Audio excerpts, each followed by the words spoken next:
नागपूरमध्ये बारमध्ये शासकीय फाईल घेऊन बसल्याचा व्हिडिओ व्हायरल झालेला आहे। 3 व्यक्ती शासकीय फाईल घेऊन बसल्याचा व्हिडिओ व्हायरल झालेला आहे। व्हायरल व्हिडिओ नागपूरच्या मनीष नगर मधील असल्याची माहिती पुढे येते। बारमध्ये शासकीय फाईल घेऊन जाणारे अधिकारी कोण याची चर्चा सुरू झालेली आहे। बारमध्ये आणलेल्या फाईली कोणत्या विभागाच्या होत्या याभोवती सुद्धा आता मोठं प्रश्नचिन्ह दिसतंय। नागपूरमधली ही घटना,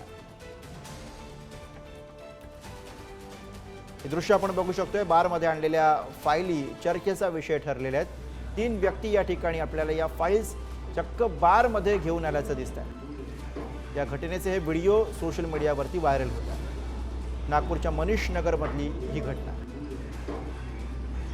3 व्यक्ती या शासकीय फाईल्स घेऊन बारमध्ये बसल्याचं या दृश्यांमध्ये आपल्याला दिसतं। सरकार एवढं भ्रष्ट झालेलं आहे, खालीपर्यंत भ्रष्टाचार रुजलेला आहे की साधा बाबू सुद्धा आता फाईल पुढे सरकवण्यासाठी त्या बिचाऱ्यांना लुटल्याशिवाय पुढे सरकवत नाही। म्हणजे महाराष्ट्रामध्ये मी अशी परिस्थिती कधीच पाहिली, कोणावरच धाक राहिला नाही की कुठल्याही फाईलवर सही करायसाठी चिरीमिरी घेतल्याशिवाय ते होऊच शकत नाही। दारूचा घोटे घेऊन आनंद घ्यायचा आणि खालून टेबला खालून पैसे घेऊनही आनंद घ्यायचा।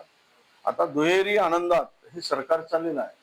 सरकारी एक अधिकारी बार मध्ये फाईल घेऊन बसलेला आणि असा एक व्हिडिओ व्हायरल होतोय, काय बोलाल त्या सगळं? आता जिथे मंत्र्यांचेच आणि राज्य गृहमंत्र्यांचेच हे डान्सवर असतील तर दुसऱ्यांकडून काय अपेक्षा करायची?